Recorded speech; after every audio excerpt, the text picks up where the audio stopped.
back. Today we're going to replace this mirror housing right here. Went to a junkyard and they actually had one, not exact truck, but it was in there, and I was able to buy the whole assembly. It was like 50 bucks. The downside is that the mirror that it came with didn't have the indicator that's found in these upper trim models.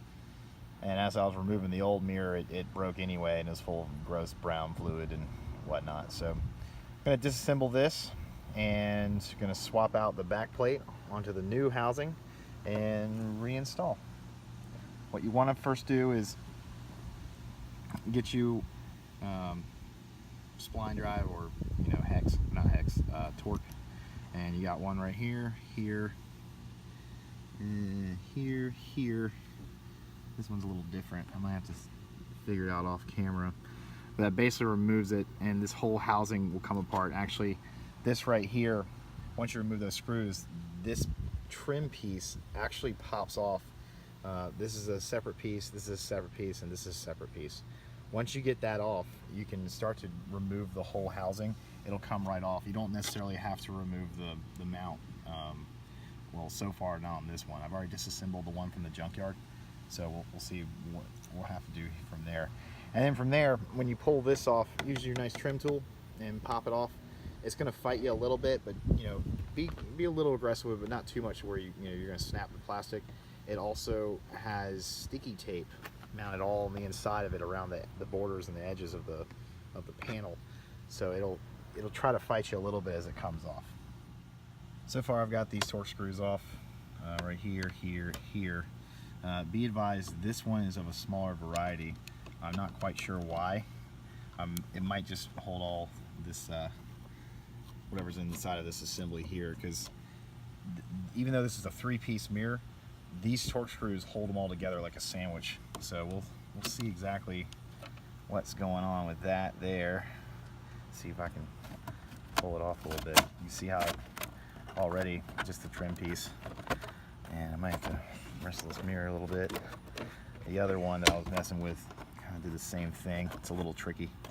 But let me get off camera here and try with 2 hands.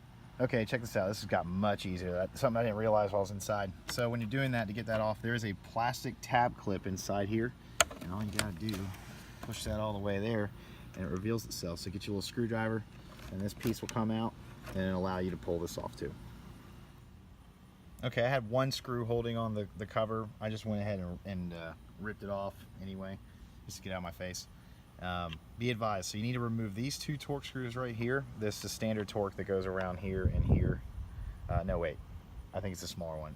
Regardless, you'll have them on hand anyway. So once you pull these out, this whole assembly will literally be able to slide out, and right through this hole right here will expose the last screw that take off the cover. And then from there you can rebuild it right there. Okay, we're back inside, and I've got the old housing here with the bad crack that's not really worth repairing for 50 bucks at the junkyard. That I'd much rather do that. So right here you can see one of the tabs, and there's 4 all around. You take your pry tool and you start wiggling around. What I did was I took, where's my pry tool? I thought I put it in the pocket. Oh, it's in my back pocket. Yeah. Okay, so I took my pry tool and started working my way around with it a little bit. And as I worked my way around, I shoved this in there and then just went, right around clockwise, really.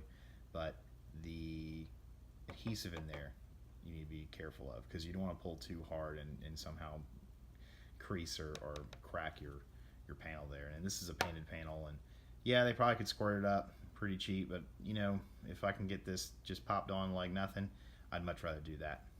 So I start with my little iFixit spudger here to get it going, and then I'll start going around. Okay, here's the new used assembly, and all I'm going to do is just pop it right on.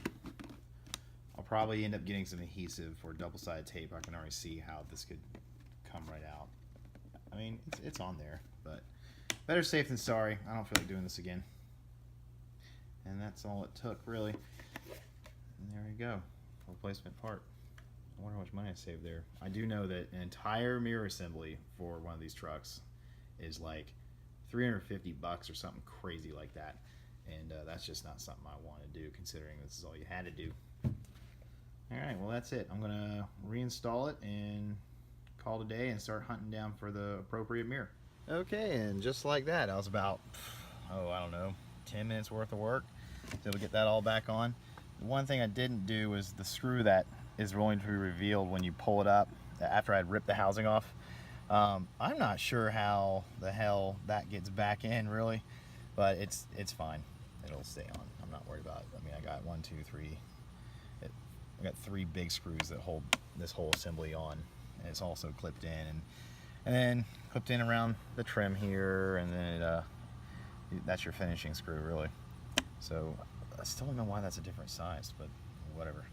That's it. Now all I gotta do is just go get a new mirror, and we are good to go. How about that? Okay, and a bit of an adage to the mirror install or the assembly rehab. We're gonna replace the struts on this truck, and they're pretty damn simple. What you need to do is just pull the metal tabs here, top and bottom, and then you they pop right off. The new ones will actually just pop right on. There's no need to remove the tab on that one. They clip in, and then the glass is going to be the same. So I'll go ahead and do that. Needle nose pliers or a screwdriver, a good tough scribe will help too, and also have a friend. In my case, I've got a broomstick I'm going to use to prop this tailgate up once I remove the first strut, because it's going to come right on down. I'll show you how it's done. It's just so damn easy. I swear these are easier to swap out than windshield wipers. So just take that clip, pop it on out.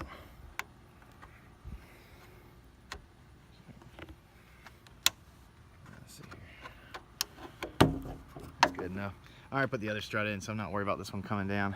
This up here, a little trickier.